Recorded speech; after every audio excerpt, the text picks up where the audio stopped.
பேரை கைவிடாதவன் உலகில் யார் மனமே. ராஜராஜனாய் மலை மேல் இருக்கும் அருணாச்சலம் தானே. சிவாய நமஹ ஓம் சிவாய நமஹ.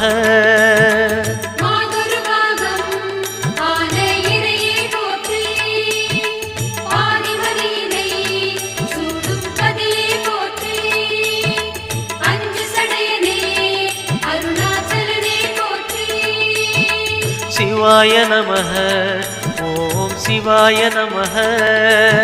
சிவாய நமஹ ஓம் சிவாய நமஹ.